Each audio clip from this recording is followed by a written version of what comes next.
Mario. He's kind of a big deal. Critically acclaimed games, recognizable brand, box office juggernaut. It's tough to think what this red plumber hasn't done.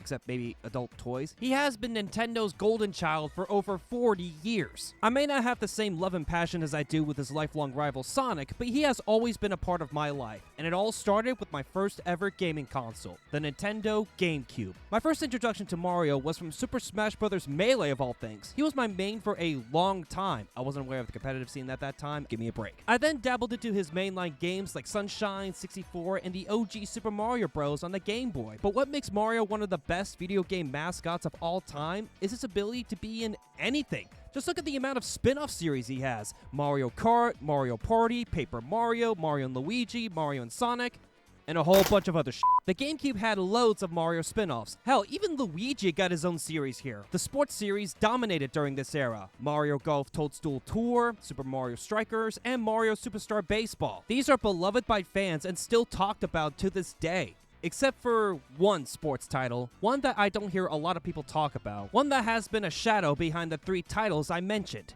and I believe this is the most underrated Mario sports game.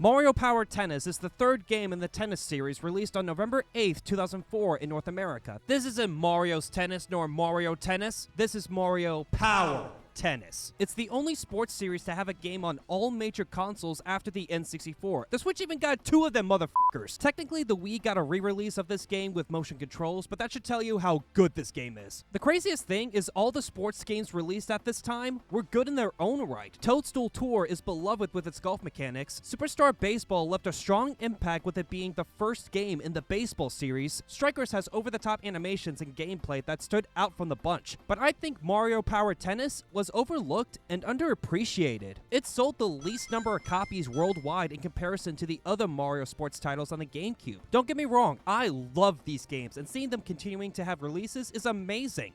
Except for baseball, sadly. Seeing new Mario sports games might be uncommon since the Switch's launch, but back in the 2000s, they were everywhere. Both the GameCube and the Wii had some bangers with sequels to the original counterpart. It even started a series with Sonic of all things. Maybe I'll go over them in the future. For now, let's serve up some aces with Mario Power Tennis. Booting up the game, it greets you with an opening cinematic. It starts with Mario and Luigi beating Wario and Waluigi in a tennis match with a familiar figure witnessing from the darkness. It then cuts to Wario and Waluigi entering the Peach Dome where the tennis tournament is taking place. They see a bracket with them being eliminated and they are pissed. So they draw funny faces on the Mario Bros as payback. Personally, I would have drawn something else. Then policemen appear to arrest the Dick Bros for vandalizing public property, I guess. The chase begins and eventually they escape by going through a door that doesn't have a floor. How are these cops so incompetent? This is where Bowser resides and wants to train them. It's funny that Bowser is willing to help them out considering the opening for Toadstool Tour. He was trying to kill them for hitting him in the eye with a golf ball.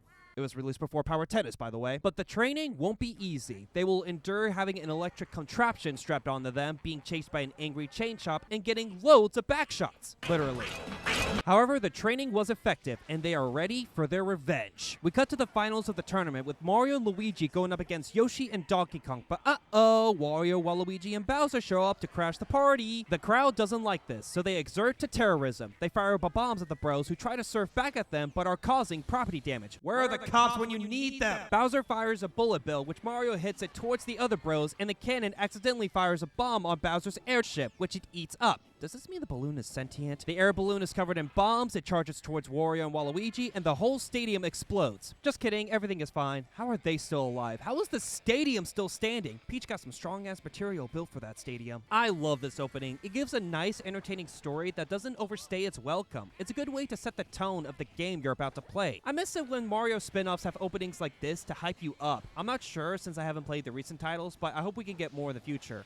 Pretty please, Nintendo? You can play an exhibition, tournament, or special games. Exhibition is a basic match which you can set up to have multiple sets, do singles or doubles, and or make it either a ring or item battle. Tournament is the single player where you pick a character and go through a tournament cup based on what you choose. Special games are mini games to spice up the typical tennis gameplay. Speaking of gameplay, you and your opponent alternate serving the ball after every game. Then you rally back and forth until the ball bounces a second time, hit the net, or land out of bounds from the lines to score. You need to win by 2 points to score 1 game point, and win by 2 game points to win 1 set. The winner is crowned when they're ahead by 2 sets. Now, the scoring system is weird as it's not a typical point structure like 1, 2, 3, but rather 15, 30, 40. Back in the day, players used a clock to keep track of the score. Playing one whole game took 60 minutes, with every point scored being roughly 15 minutes. So having it 15, 30, and 40 made it easier. But the last one is 40, not 45. Why is that? Because it goes back to winning the game by 2 points. So if the other player caught up to them, it would give them more time to play out the 40-40 tiebreaker, also known as a deuce. When a player scores during a deuce, they would have 50, also known as an advantage point. If the other player scores during that, it goes back to a deuce. I know you want me to answer the real question. How does this game make it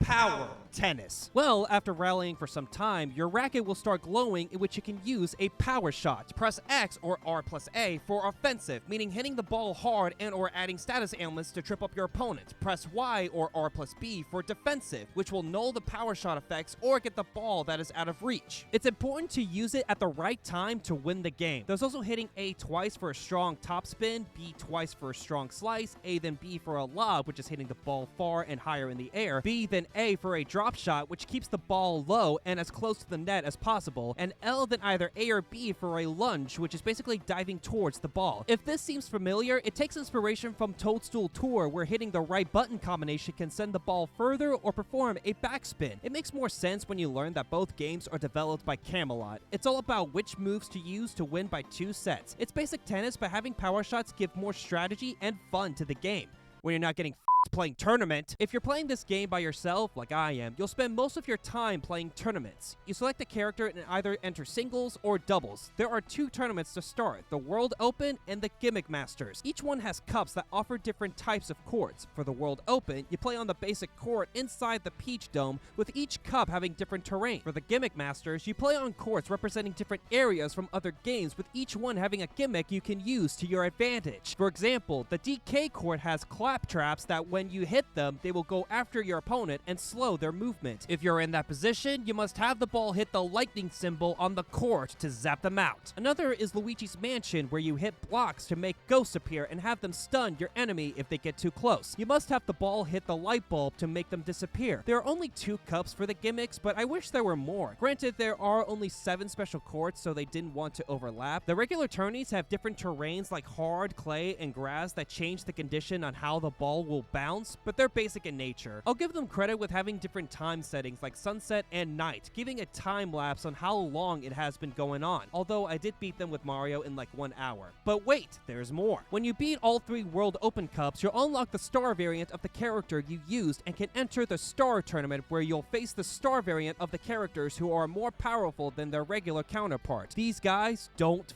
around. They can use their space and power shots to mess you up. You must be at the top of your game to win, or cheese it by saving after you win a game and use dumb moves to get the victory. Winning them unlocks courts and characters like Fly Guy, Paratroopa, Petey Piranha, and a Slurp. When you win a singles tournament, they have a cutscene with the trophy they won. They do play the same one for every tourney, but each character has their own unique victory animation. What I got from them is, we won't see what Shy Guy really looks like, Wario and Waluigi are still dicks, Luigi's the butt of the fucking joke, and Mario and Peach seem to be lovey-dovey. As friends, calm the down. They have animations for winning a doubles tournament, but they're not as fleshed out. After clearing the Star and Planet Cups, you get the end credits, but each one has different bloopers based on the opening cutscene. The fact that they actually animated this is so surreal. They make it look like it's a film production. You would think it was fan-made, but they are official and they're funny as hell. Take 5, action.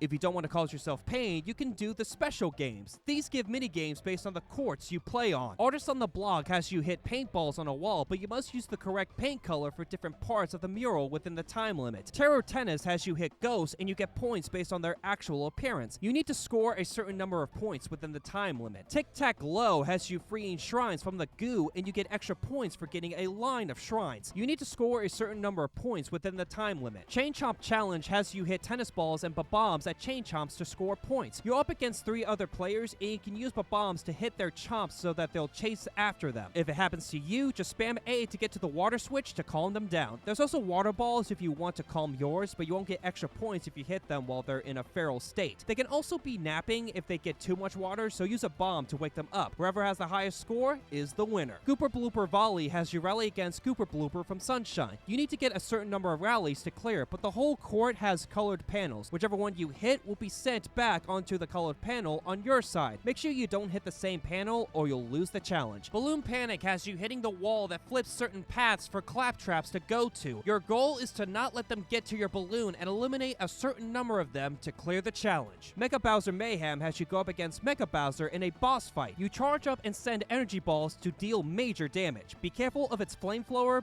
bombs, and bullet bills. You can use the bombs and bills to hit back, but run the risk of them hitting you and your health depletes, so make sure you hit at the right time while aiming for the mech. Coin Collectors has you collect coins along with opponents trying to mess you up. You can hit the POW block to change your position, but you need to avoid fireballs and tennis balls from opponents behind you. You need to collect a certain number of coins within the time limit to clear. They get increasingly difficult as you clear the previous difficulty. These are great if you are getting tired of playing regular tennis. Even when you select Exhibition, you can change things up by selecting one of 2 types of games. Ring Shot lets you collect rings that expand every rally. When the ball you hit goes through them, you'll accumulate charge points, in which you'll get when you get a point. Your opponent gets half of their points, but you get the other half for the next rally. Whoever gets to the threshold first wins the game. Item Battle speaks for itself. You play a game of tennis, but you get a random item from an item box if you hit it. You'll use the item to give yourself a buff or trip up your opponent. They didn't need to add these games, but I'm glad they're here for some variety. Eat Ultra Smash. That was Mario Power Tennis. There's a good amount of content to do even if you're playing by yourself. Playing this game gave me so much nostalgia when I was a young boy sitting in front of my TV with my GameCube. The other sports games are great, but I do think this is severely underrated and underappreciated. It should stand tall with strikers, baseball, and golf. There is the Wii version if you like motion controls, but I like the GameCube as more of a preference. Whichever version you choose, give Mario Power Tennis a try and play with friends. You'll be sure to have some fun. So, what have we learned today? Mario, Fox, Peach as friends.